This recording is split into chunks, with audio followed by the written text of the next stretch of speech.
जिनेश्वरस्यं यस्यायदेशमतिवासु निरन्तरैव तस्मात् भवसुमतिशाम्बरो नामुदीयं तत्पादिपङ्कजरजो मृतदिग्गदेहा शिष्यां वयं तुमिदमामि चिरन्तमेव।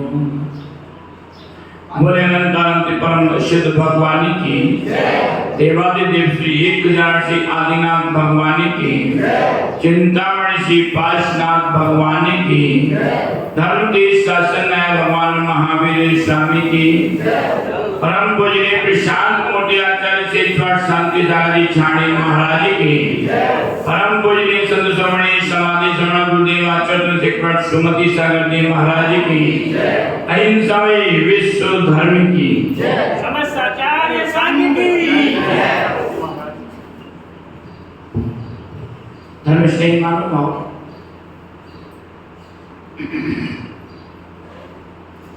हम आप सभी भगवान महावीर के शासन में विराजित हैं। भगवान महावीर की देशना जगत के प्राणियों के लिए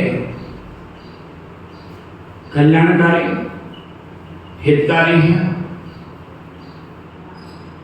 जिन जीवों ने भगवान महावीर की देशना को श्रवण किया, श्रद्धान किया, आत्मसात किया है, वे जीव तो संसार से मुक्ति के पथिक बन गए। और जिन जीवों को आज तक श्रद्धान नहीं हो पाया, वे प्राणी संसार के पथिक बने रहे।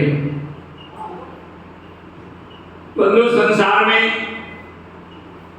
दो प्रकार की विधाएं चलती हैं। एक अच्छी विधा चलती है और एक बुरी विधा। एक गुणवान की विधा चलती है, एक दोषपूर्ण बुराइयों की विधा चलती है। और संसार में अधिकांशतः जीवों को गुण ग्रहण करने की बात कही जाती है। जितना भी हम तीर्थंकर भगवंतों की वाणी के माध्यम से श्रवण करते हैं, उसमें आत्महित की बात कही जाती है कि आत्महित करना चाहिए। और आत्महित करने का अवसर कहाँ मिलता है?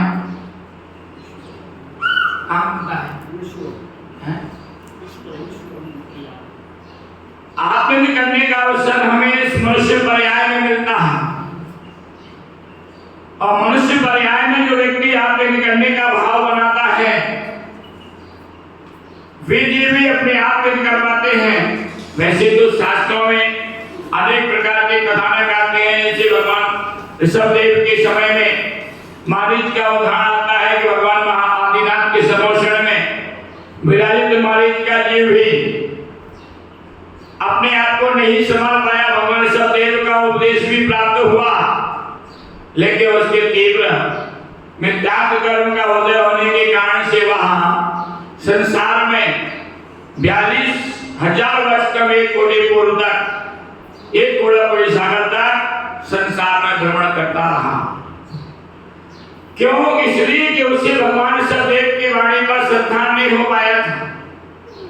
और जैन दर्शन में श्रद्धान की बात अति महत्वपूर्ण होती है। जहां श्रद्धान का विषय बन जाता है, वहां ही इस जीव के लिए कल्याण का मार्ग प्रशस्त होता है। चाहे हम आचार्य भगवंत कुंद देव के विषय की बात करें, चाहे हम आचार्य भगवंत कुमार स्वामी की विषय की बात करें, चाहे आचार्य समंद्र स्वामी के विषय की बात कहें, चाहे आचार्य प्रभाचंद्र आचार्य की बात करें, सभी आचार्य भगवंतों ने इस जीव के लिए सबसे पहले संबोधन में श्रद्धान और श्रद्धान में भी सम्यक दर्शन की बात कही है। क्योंकि श्रद्धान के बिना संसार में कितनी भी बातों को हम श्रवण करते जाए, कितने भी शास्त्रों को श्रवण करते जाए, उन शास्त्रों से हमें कुछ भी लाभ होता नहीं है। इसलिए छोटी सी बात से अपनी बात आगे बढ़ाने का प्रयास करूंगा। एक व्यक्ति था व्यक्ति कहीं यात्रा पर निकला हुआ था, रास्ते में उसे यमराज मिल गए।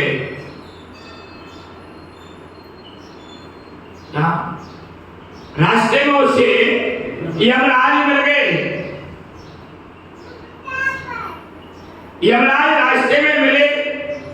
यमराज ने उस व्यक्ति से कहा कि पौराणिक कथाएं अपने जैन दर्शन से संबंधित नहीं है, लेकिन श्रद्धांजलि के विषय को भी हमें ग्रहण करना है, आत्मसात करना है। तो आत्मसात करने के लिए, शिक्षा ग्रहण करने के लिए बहुत बड़ा दृष्टांत ये प्राप्त होता है। रास्ते में उसे यमराज मिले। यमराज ने उस व्यक्ति से कहा, बोले भाई मैं तुम्हारे पास ही आ रहा था। क्या? मैं तुम्हारे पास ही आ रहा था क्योंकि तुम्हारा आयु कर्म पूरा हो गया। तुम मुझे यहीं मिल गए हो तो कोई बात नहीं, अपन यही बात कर लेते हैं। लेकिन बात करें उसके पहले मुझे बड़े जोर से प्यास लग रही है। कौन बोला? यमराज बोला उस व्यक्ति से, ये कौन बात करें, बात करने के पहले मुझे बड़े जोर से प्यास लग रही है, तुम यदि पानी पिला सकते हो तो मुझे पानी पिला। उस व्यक्ति ने अपना जो उसके पास पानी था, पानी निकाला और एक गिलास भर करके यमराज को दे दिया। यमराज ने वो पानी पिया। यमराज की प्यास शांत हो गई।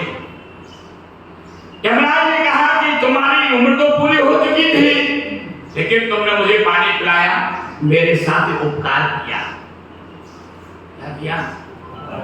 मुझे पानी पिलाया, ये तुमने मेरे साथ उपकार किया क्योंकि तुमने मेरी प्यास को शांत किया। इसलिए उस पानी पिलाने के बदले, उस उपकार करने के बदले में मैं तुम्हें 5 मिनट का समय देता हूं। 5 मिनट का समय देता हूं। राजेश जी, 5 मिनट का समय यमराज ने उसे दिया। व्यक्ति को थोड़ी सी हाथ में संतुष्टि हुई कि चलो मैं अभी जाने वाला था, मुझे अभी कितना 5 मिनट का वक्त मिल गया। यमराज ने कहा तुम्हें जो सोचना हो वो सोच लो, मैं तुमसे प्रसन्न हूं। तुम्हें जो वरदान मांगना हो वो वरदान मांग लो, तुम्हें अभी मिल जाएगा इस 5 मिनट के अंदर अंदर। ठीक बात है। यमराज ने उसे एक डायरी निकाल कर, यमराज ने उसे एक डायरी निकाल करके दी और एक पेन दिया। तो भाई साहब से मैंने पेन लिया था ना, उन्होंने भी पेन दिया यमराज ने उस व्यक्ति के लिए और कहा इस डायरी के पन्ने पर तुम्हें जो अपनी भावना लिखना हो वो भावना लिख दो। उस व्यक्ति ने डायरी के पन्ने को खोला। पहले पन्ने पर लिखा था पड़ोसी की लॉटरी खुलने वाली है, लॉटरी में उसे 1 करोड़ मिलने वाले है। उसने उसके नीचे लिख दिया लॉटरी नहीं खुलना चाहिए। उसने आगे बढ़ना पड़ता। दूसरे पन्ने पर लिखा था कि आगे वाले मकान के आगे हमारे, आपका नाम क्या है? प्रकाश जी रहते हैं और आज वो एक बहुत अच्छी गाड़ी खरीदने वाले हैं। उनके घर पर नई गाड़ी आने वाली है। उनके घर पर नई गाड़ी आने वाली है। उसने नीचे लिख दिया हे प्रभु इनके घर पर गाड़ी नहीं आना चाहिए। तीसरा पन्ना बनता तीसरा पन्ना पलटने पर देखा हमारे भाई साहब ने गवर्नमेंट में एक अच्छी सी कोठी प्राप्त करने के लिए अप्लाई कर रखा था और गवर्नमेंट ने उनकी उस बात को अप्लाई को उसको स्वीकृति दे दी है, भाई साहब को कोठी मिलने वाली है। उसने कहा सरकार से कोठी नहीं मिलना चाहिए। आगे बढ़ना पड़ेगा। देखा कि कमल जी के बेटे को आईएएस की डिग्री मिलने वाली है। उसने लिखा ये आईएएस की डिग्री नहीं है, इसे नहीं मिलना चाहिए। बात तो समझ में आ गई ना आपके ना? उसे फिर आगे डायरी का पन्ना पलटा, उसमें लिखा था आजनाथ कॉलोनी के अध्यक्ष जी विधायक का चुनाव लड़ने वाले हैं और वे निश्चित जीत जाएंगे और उन्हें मंत्री पद मिलेगा। उसने लिख दिया कि चुनाव नहीं जीतना चाहिए। ऐसी डायरी के पन्ने में थे पलटते पलटते पलटते पलटते आखिरी में उस व्यक्ति का नाम लिखा था। जब तक उस व्यक्ति का नाम आया तब तक क्या हुआ? 5 मिनट पूरा हो गया, वो समय पूरा हो गया। यमराज जी ने कहा लाओ भाई डायरी वापिस करो, आपका समय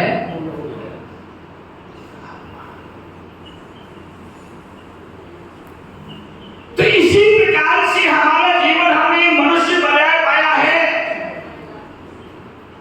हम पढ़ते हैं, भावों में पढ़ते हैं, शास्त्रों में पढ़ते हैं, नर काया को सुरपति दर्शन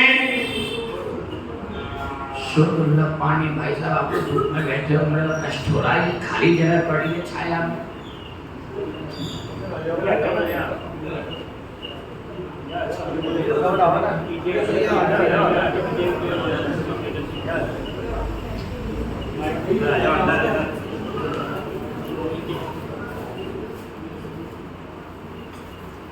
शास्त्रों में अपन पढ़ते हैं नर काया को सुरपति से दुर्लभ प्राणी, इसकी काया को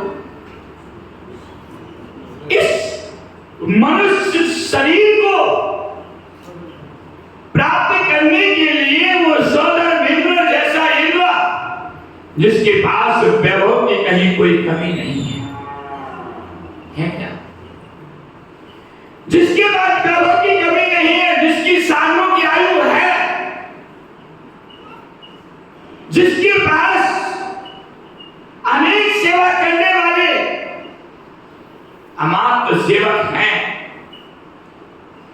जहां मनोरंजन के लिए अनेक अवसरें मौजूद हैं, अनेक प्रकार के मनोरंजन के एक से एक दुर्लभ संसाधन वहां पर मौजूद हैं। वहां सौंदर्य केंद्र किसके लिए? इस मनुष्य पर्याय को पाने के लिए तरस रहा है। हे प्रभु, वो कब मेरा जीवन का दुर्लभ क्षण आए जब मुझे क्या मिल जाए? मनुष्य पर्याय मिल जाए। वो तरस रहा है। क्यों? क्योंकि वो वहां बैठा बैठा इस मनुष्य पर्याय के उन गुणों को देख रहा है जो गुण इस मनुष्य पर्याय में अमूल्य गुण है। वो जान रहा है कि इस मनुष्य पर्याय में अनेक अनेक अमूल्य गुण है और उन गुणों को मैं प्राप्त करके अपने जीवन को धन्य और सौभाग्यशाली बनाऊंगा। ऐसी भावना कौन रख रहा है? सोचो। और हमें वो मनुष्य पर्याय मिल गई है। क्या मिला? मनुष्य पर्याय मिले। उसके साथ साथ क्या मिला? कुल मिला। जैन कुल के साथ साथ क्या मिला? जिनेन्द्र भगवान का स्थान मिला। उसके साथ क्या मिला? निर्वाणी श्रवण करने का अवसर मिला। उसके साथ क्या मिला? गुरुओं की सेवा करने का अवसर मिला। उसके साथ और भी क्या मिला? यदि इस जीवन को और श्रेष्ठ बनाना है तो संयम को धारण करने का भी अवसर। इस सारे गुण इस मनुष्य पर्याय में कौन देख रहा है? तो सौधन मित्र देख रहा है। इसलिए वो इस मनुष्य पर्याय को पाने के लिए लालच रहता है। लेकिन हमें वो मनुष्य पर्याय मिल गई, वो सौभाग्य प्राप्त हो गया। लेकिन वो मनुष्य पर्याय के उस दुर्लभ क्षणों को हम किसमें व्यतीत कर रहे हैं?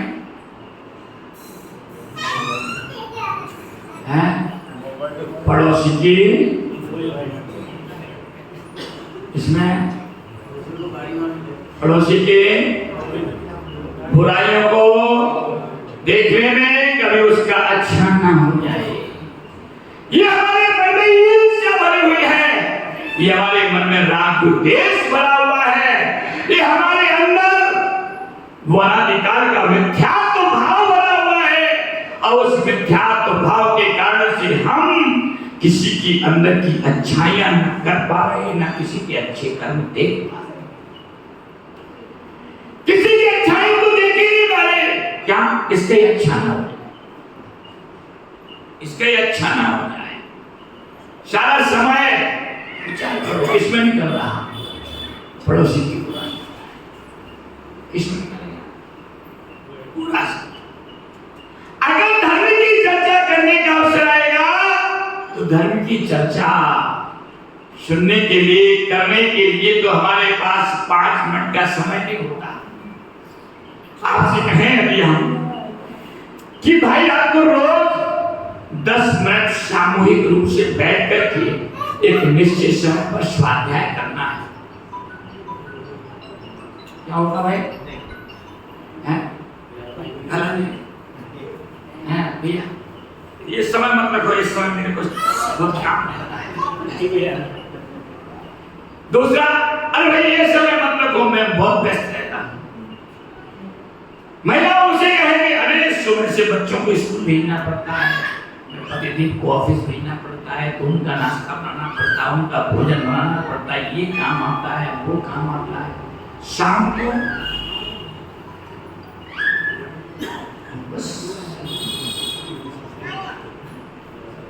बिल्कुल भी समय नहीं है। और यदि किसी की आलोचना, बुराई करने का यदि अवसर आ जाए, समय आ जाए, मौका पड़ जाए, तो भैया आपके 2 घंटे कब बीत गए हैं? दिन कहां चला गया पता नहीं चलता। ऐसे हमने अपने इस मनुष्य जीवन की दुर्लभ क्षण को प्राप्त करने के बाद खो दिया। बाद में जब डायरी उसके हाथ से छिन गई और पछता रहा है कि अरे हाय मैंने क्या कर दिया, मैंने तो अपने संपूर्ण समय को यूं ही खो दिया। और ऐसी हमारा पूरा कितना समय मिला आपको अपने मनुष्य पर्याय का? कितना समय मिला? गवर्नमेंट की दृष्टि में 60 वर्ष। 60 वर्ष के बाद गवर्नमेंट क्या कहती है? आप किसी काम के नहीं हो, इसलिए जाइए, आपकी सेवा समाप्त। गवर्नमेंट ने 60 वर्ष की उम्र में, आप 65 वर्ष हो गया, 62 वर्ष की उम्र में आपकी सेवा समाप्त कर दी। अब आप किस काम? जब तक करने के लायक थे तब तक तो गवर्नमेंट के पीछे पूरा समय किराए दौड़े अपने घर बैठो, क्या है? घर बैठने के बाद भी क्या? इसी वक्त जिनको 60 वर्ष के बाद की जिंदगी मिल रही है, जिनको 60 वर्ष के बाद की उम्र मिल रही है, वे अपना पुण्य का अवसर समझे कि आपको वह जीवन इसमें मिल रहा है, ग्रेस में क्या कहते हैं उसको, बोनस की जिंदगी मिल रही है। क्या मिली है? बोनस की जिंदगी मिली। और लगभग काफी लोग होंगे जिन्हें बोनस की जिंदगी मिल चुकी है। हमारे कुशल जीवन जी है, किसमें जी रहे हो? बोनस की जिंदगी में जी रहे हो। इस सब जितने चेयरमैन बने बैठे हैं, इस सब बोनस की जिंदगी जी रहे हैं। और इस बोनस की जिंदगी को पाने के बाद भी यदि इस मनुष्य पर्याय का सदुपयोग किसी की अच्छाई देखने में, किसी के साथ अच्छा व्यवहार करने में, किसी के साथ अच्छा कार्य करने में, भगवान गुरुदेव की सेवा भक्ति करने में, स्वाध्याय करने में भी यदि मनुष्य पर्याय का ये दुर्लभ समय नहीं लगा सके, तो एक दिन न एक दिन फिर क्या होगा? यमराज जी कहेंगे बस टाइम पूरा। और डॉक्टर क्या जाओगे? डॉक्टर के आई एम सॉरी, हमने आपके लिए कुछ नहीं कर सकता। और अंतगत्ता पे कहां जाना पड़ेगा? जैसा जीवन भर किया है वहीं तो जाना पड़ेगा, वहीं जाने का अवसर मिलेगा। क्योंकि जैन दर्शन की जो अकाट सत्य बात है, जैन दर्शन की अकाट सत्य बात है, जैसा करेंगे वैसा पाएंगे कि नहीं? जानते हो कि नहीं? जानते हो या मानते हो? जानते हो, मानते तो नहीं हैं? अरे भैया, जिस दिन जान जाओगे उस दिन मान जाओगे, और जिस दिन मान जाओगे उस दिन उस व्यक्ति के जैसे इसमें बुराइयों में कभी नहीं उलझोगे।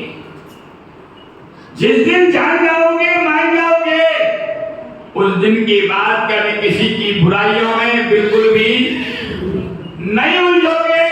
आत्महित की बात करने लगे कि मेरा आत्महित कैसे होगा, मुझे अपने आत्महित के विषय में सोचना चाहिए। मनुष्य पर्याय का ये दुर्लभ क्षण है। दौलत राम जी ने लिखा भी है, 3 लोक में जी में सुख चाहे क्या जाते हैं? प्रत्येक क्या जाता है? सुख चाहे। यहां भी बैठे हैं, कोई भी एक ऐसा व्यक्ति जो चाहते कहे तो मुझे दुख मिल जाए, कोई कहे कि मैं बाहर निकलूं मुझे कांटा चुभता है, सब कुछ है। कोई ऐसा है कि मैं बाहर जाऊं मैं गिर पड़ूं, कोई नहीं। अगर यहां से उठते उठते खड़े होते होते भी आपको चक्कर आने लग जाएंगे, तो आप जो तुम्हारे साथ पड़ोस में चल रहा होगा उससे कहो भैया जल्दी कर, मुझे बहुत तेज चक्कर आ, डॉक्टर के लिए चल। मेरे बेटे को फोन कर दीजिए, फटाफट गाड़ी लेके आ जा, मुझे बहुत चक्कर आ रहे हैं, पता नहीं क्या हो गया, जल्दी डॉक्टर के लिए चल। इसलिए कि हम दुख को तो लेश मात्र चाहते हैं, लेश मात्र भी हम दुख नहीं चाहते हैं।